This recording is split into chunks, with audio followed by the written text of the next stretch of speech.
everyone, it's Kaylee. Welcome back to my channel, or hello if you're new here. Today we are doing another interior design related video. You guys really enjoyed one of my last ones where I talked about how to have a designer home on a budget. Today we're going to be talking about bad interior design trends. This is all my opinion. I'm really not a hater. I'm very much so of the belief that everybody should do whatever they want with their life, with their home, with their space, obviously as long as it's not harming anybody else. So this is really just for fun to kind of start a conversation. I'm sure I follow some trends that some of you guys hate as well. Also, I have to say I'm completely obsessed with my new water bottle from Bink. You guys have probably seen these on Instagram. This isn't sponsored, but I'm gonna be drinking this in this video. It's literally attached to my hip now. I'll link it down below if you're in the market for a new water bottle. But right now I am at my fixer project in the Catskills in New York. I'm definitely gonna do another home updates reno style vlog for you guys soon because been doing some projects now that the weather's warm again, and I also have some new furniture pieces, so stay tuned for that. I'm also going to follow this video up with interior design trends that I actually like and might be using in this project. That one will probably come out within the next week or so, but let's just jump right into it. This first one I think is going to be kind of controversial, and admittedly it's one that I liked at first when this really started showing up, and it's lime wash or Venetian plaster. Unless it's fitting to the area that you're in, I think this can make sense in Italy, for example, or in really warm climates. But I've been seeing a lot of people do it, for example, in upstate New York or New England. I'm just not sure that it makes the most sense. Obviously, it depends on the architecture of the house. For me, it's kind of giving Tuscan kitchen and more in a suburban early 2000s, 90s way rather than a good way. I just think this is one of those trends that's become very oversaturated. In the future, I think we're going to think of this era of time when we think of Venetian plaster or lime wash, whether that's a good thing or a bad thing. The next trend for me is putting crown molding where it doesn't make sense. I feel like you're going to catch my vibe very quickly in this video, but I really like things to make sense. And listen, I love crown molding. Oh my gosh, can we talk about what my old landlord did to my last apartment in Brooklyn? I'm literally crying over my nails right now because they're so ugly. Oh my god, okay. This was a stunning apartment. I still miss it to this day, but it does not exist as it was anymore. I had a friend take over the lease, and when she moved in, it looked like a completely different apartment. All of the crown molding was gone, and it is truly such a tragedy. But for example, this fixer project that I have in the Catskills is a mid-century style cabin home. Crown molding would not make sense in here whatsoever. My Brooklyn apartment is very new and modern. Once again, crown molding would not make sense. Okay, next, I feel like colored walls have really been making a comeback, which I'm not against.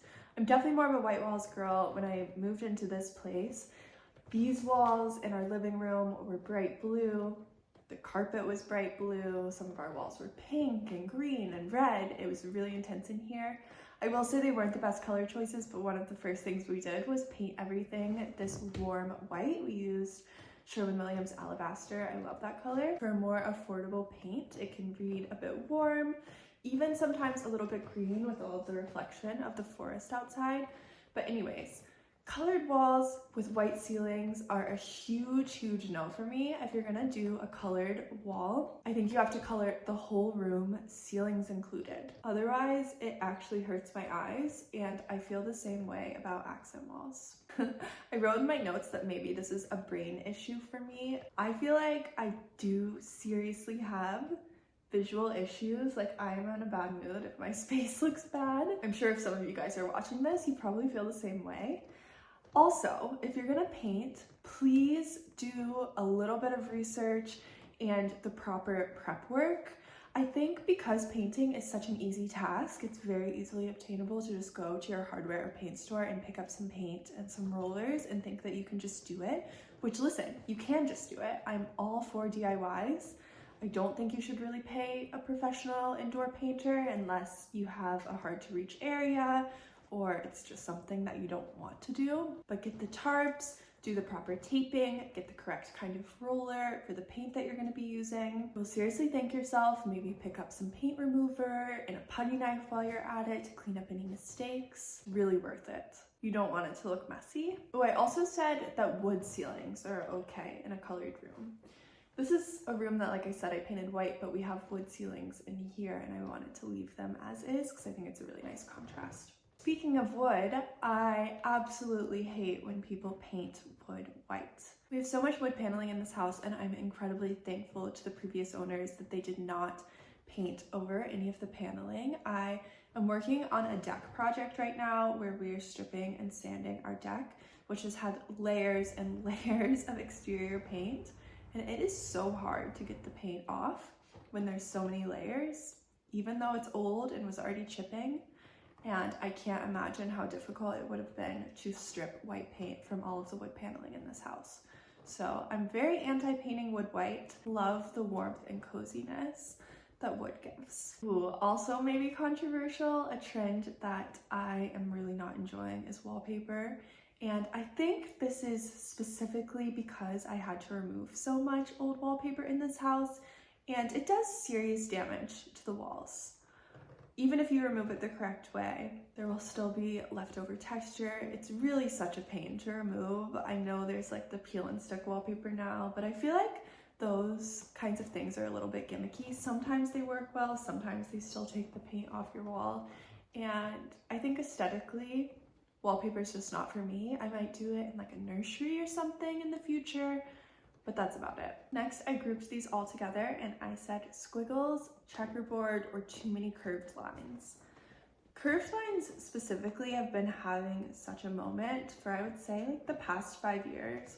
Obviously squiggles and checkerboard as well. For the most part, I really love sharp objects and I lean towards having mostly sharp objects with a bit of curve here and there in my home. I just don't really like the look when everything's curved, and I think that just comes down to personal taste. I understand curved things can be more practical with children or pets. I've definitely smashed my shin or knee on my sharp coffee table before. When I bring anything curved into my home, such as this Louise Poulsen lamp, I like to pair it with something super sharp like this Paul McCobb credenza that has leather. Feels like a really nice contrast of masculine and feminine. I feel the same way about design with clothes, with cars. I never really like anything that's too overly bulbous, at least not in a large amount. I will say when thinking of squiggles, I can think of one rug that I like that's slightly squiggle by Home Union. They make these runners, but it's still a little bit sharp. I think it can be done in small amounts, like these ready to hang mirrors are fun. I think a small amount of curved cabinetry can be cool in the right space. Brings me to the next trend, and that is arches. I think, again, unless it makes sense architecturally, I hate arches, and just for all the reasons that I already described, just not for me. Next is too much acrylic or glass. Even too much chrome or metal can lean this way, and I'm a chrome lover. I've realized that sometimes I can overdo it and I have to be careful about that. I really love smoked glass if you love a glass look, and I think it's perfect for the right space. I definitely prefer glass over acrylic. I think acrylic can look really cheap, and I think you can often find vintage glass pieces for the same price that you might find acrylic at a newer store.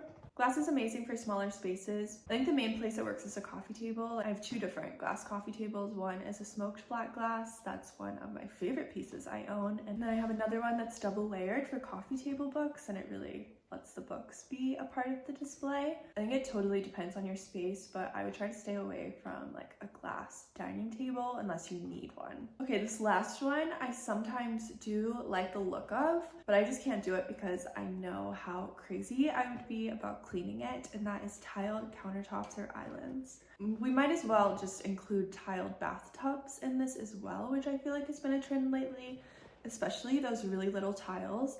I think this can look really good, but imagine scrubbing all of the grouts. No. No. And if you actually use your space, if you're cleaning your space yourself, just don't do these things. Just try to stay away. And those are all of my bad interior design trends. I would love to hear yours in the comments below, or if you disagree or agree with me. and I will see you guys very soon with interior design trends that I actually like and might be using. I hope you guys have a great day, and I will see you super soon. Bye!